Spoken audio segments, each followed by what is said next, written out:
in verse 50, and they all left him and fled. Now, we remember that Jesus had told his disciples that they would all leave him. Not one of them thought that they were capable of.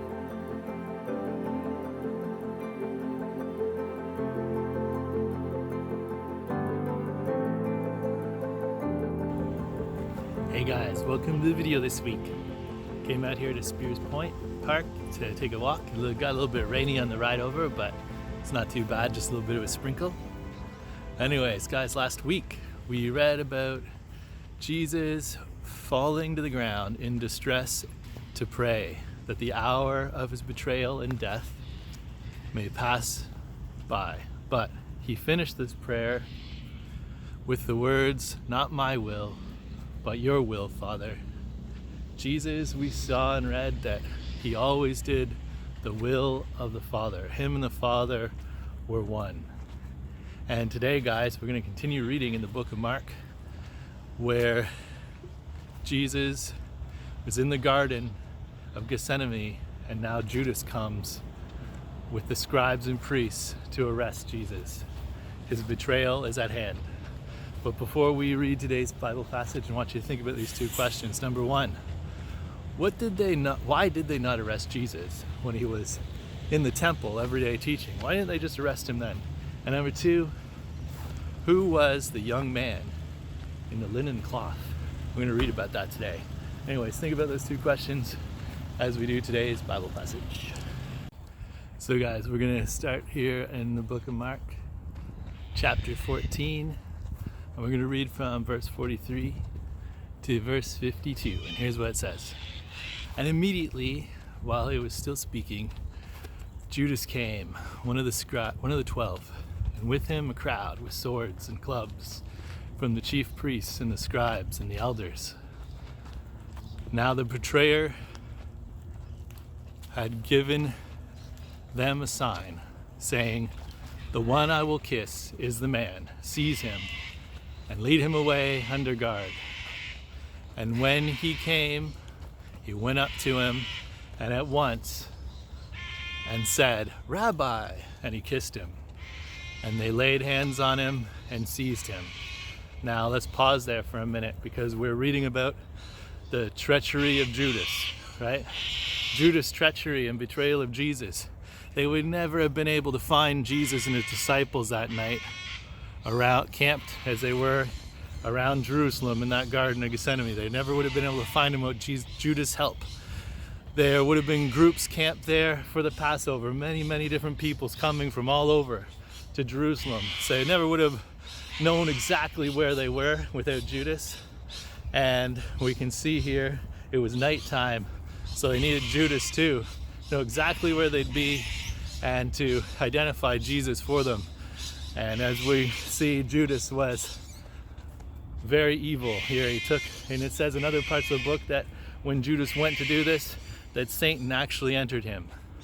So let's keep reading here at verse 47, where it says, "But one of those who stood by drew his sword and struck the servant of the high priest and cut off his ear."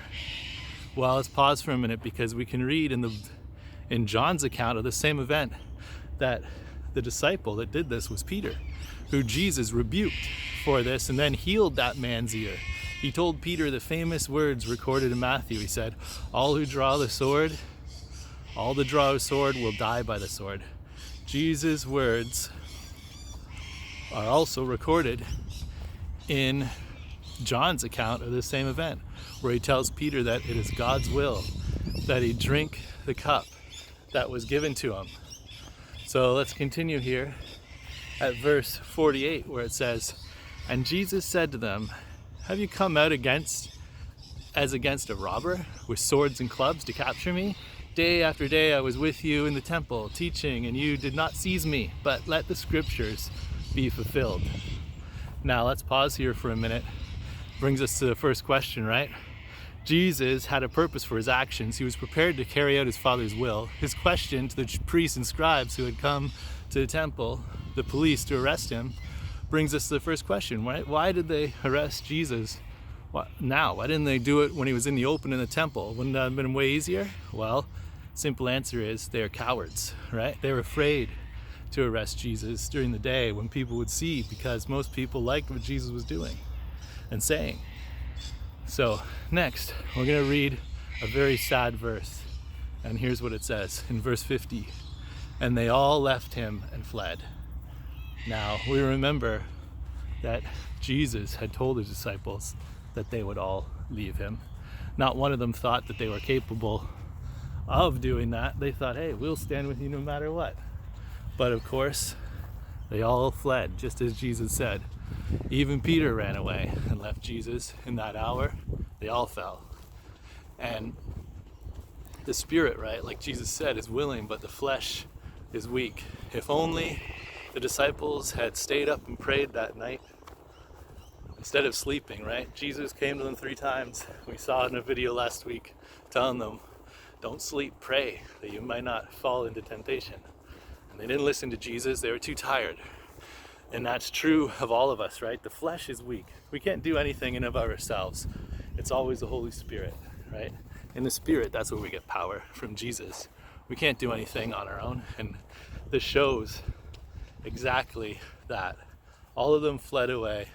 All of them left Jesus in his hour of need. But we also read in the last part of our passage today about this mysterious person. So let's read verse 51 and 52, where it says, and a young man followed him with nothing but a linen cloth about his body, and they seized him, but he left the linen cloth and ran away naked. Now, there's some speculation as to who this was, but many commentators believe that this was actually John Mark, the very author of the book of Mark, which we're reading right now. And as we read, he too ran away, the same as the rest. He fled, right? No one could stand with Jesus in his hour of need. Why? Because they were working in the flesh. They hadn't received the Holy Spirit yet to be able to make them stand in that day. Anyways, guys, that's the end of our video this week. God bless. I hope that you enjoyed it. And remember, walk in the Spirit. Pray. What does that mean? Pray every day. Read the Bible. Meditate on God's Word. That's how you walk in the Spirit. Obey Him. That's how you're able to walk in the Spirit. And then when those times of testing comes, instead of fleeing as the disciples did, you'll be able to stand strong, because you'll be standing in the power of Jesus and the Holy Spirit of God, right? Anyways, guys, God bless, and God willing, I will see you again next week. Hey guys, thanks for watching the video this week, and remember, true knowledge is meant to be shared. So go out and tell a friend, or 2 or 3 or 5 or 10 friends what you learned about this week, and God willing, I will see you next time.